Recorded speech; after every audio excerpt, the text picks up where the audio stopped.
Well, hello there, ladies and gentlemen. My name's Eric, and welcome back to a brand new video here on the BioShockHub. So, this is a little bit of old news, as I'm sure most of you know, but the Bioshock Collection is actually coming to the Nintendo Switch. This isn't going to be a video for those of you who are already familiar with the series, so I do apologize, but I would appreciate it if you watch the video regardless. This is more directed towards the individuals who own a Nintendo Switch and are contemplating whether or not they should actually buy the game. So, yes, first and foremost, yes, you should buy the game, but I will go more in depth as to why, and hopefully by the time the video ends, I could persuade you to buy it. If not, it's completely okay. It's all up to you. So with that being said, let's hop into it. So first and foremost, I just think it's completely awesome, the fact that 2K's actually branching out and allowing the collection to be available on Nintendo Switch.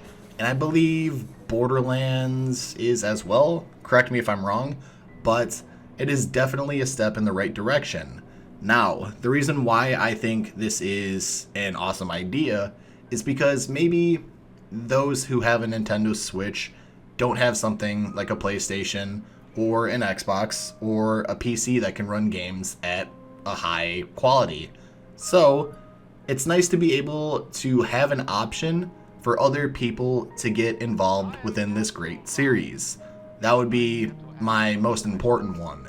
The more people that get exposed to this series and actually get to enjoy what this series is and why it is such a well-regarded series, the better. I just want to be able to see as many people enjoy this game, maybe as much as I do, maybe as much as you watching this video do. It's just awesome. The more we can grow our community, the better. The second thing, you get so much content for the amount that you're going to be paying for. So let's break that down. You'll be getting Bioshock 1, Bioshock 2, and Bioshock Infinite in its entirety. So you'll get all DLCs for Bioshock 1, although there really isn't too much, so you're not going to be missing much there. But the story for Bioshock 1 is absolutely incredible. For Bioshock 2, you get the full game, obviously, and that game itself is a very good game. You also get the DLC named Minerva's Den, which, in my humble opinion, it's the best DLC in the entire series.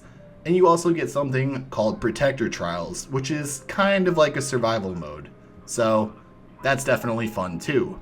Then, when you move on to Bioshock Infinite, again, you get all the DLCs. You get a DLC called Clash in the Clouds, which is basically another survival type of challenge level, as well as trying to complete challenges while surviving. The more blue ribbons you get, which is your rewards, the better your score is going to be. Then you have Burial at Sea Episode 1 and Episode 2, which ties the entire story of Infinite together. I'm not going to spoil anything, I just wanted to break down what you will be getting with each and every game within the collection. So the third thing I want to talk about is just the overall gameplay time, as well as the replay value, so I guess 3 and 4. In terms of Rapture and Columbia, where Bioshock 1, 2, and then Infinite take place, if you explore, the game's roughly going to take you about 10 to 15 hours to complete, which is amazing. And if you decide that you want to just breeze through the story, it'll be about 7 to 9 hours. I would recommend taking your time with each game, especially if you're new to the series. Now, let's go on to the replayability factor. You might think, well, I'm just going to beat it once and probably never touch it again. That is where you're kind of wrong. You can play this game in so many different ways. There's so many different types of weapons, there's so many different types of power-ups that you can change the way you play each and every single playthrough. For example, in Bioshock 1, you have a melee weapon, a wrench. If you want, you can do a wrench-only playthrough. You can do a pistol-only playthrough.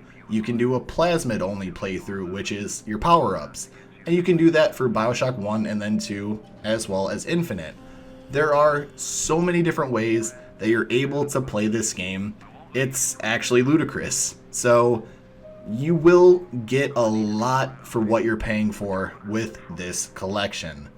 So to finalize this, let's go back to one of the questions I asked at the beginning of the video. Should you, a Nintendo Switch user, buy Bioshock The Collection? In my personal opinion, absolutely. If you want incredible story games where you can just sink hours upon hours into, get lost in the world, get lost in the story, get lost in the gameplay, this collection and all 3 of these games, plus their DLCs, are for you. If you're not really into story games, I would still say try it out, but I do understand if you don't want to purchase it. If you want to go for things like multiplayer, I'm sure the Nintendo Switch offers a lot of different options. Me personally, I don't exactly know. I don't own a Switch, so I'm not sure what's available, what's not, besides things like Animal Crossing, because it seems to be a really popular game. But nonetheless, I do hope this video informed you. I hope this video entertained you as well, and just hopefully you give this game a chance. So with that being said, if you guys enjoyed this video, would you kindly drop a like or a dislike? If you didn't, just let me know what I can do to make the video better for you. If you're new here and want to see more Bioshock videos, please consider subscribing. I would greatly appreciate that. And be sure to turn on all post notifications. That way you never miss a video or a live stream when I publish a video or go live with a live stream. If you want to talk to me outside of YouTube, Twitter and Instagram are the best ways to do so, along with my Facebook page. The links to those social medias will be down in the description below. And if you want to check out any of my most recent videos, or just some awesome videos in general, they'll be popping up on screen now. I would highly recommend checking them out and letting me know what you think of them on the comment section of those videos. With that being said, I know this whole quarantine situation is pretty hectic, but I promise to do as best as I can to entertain you through all of these really bizarre times. So you have my word with that. Anyways, stay safe, friends. Make sure you keep yourselves clean, keep yourselves hydrated and sanitized. And with that being said, I will talk to you all in the next video. Take care.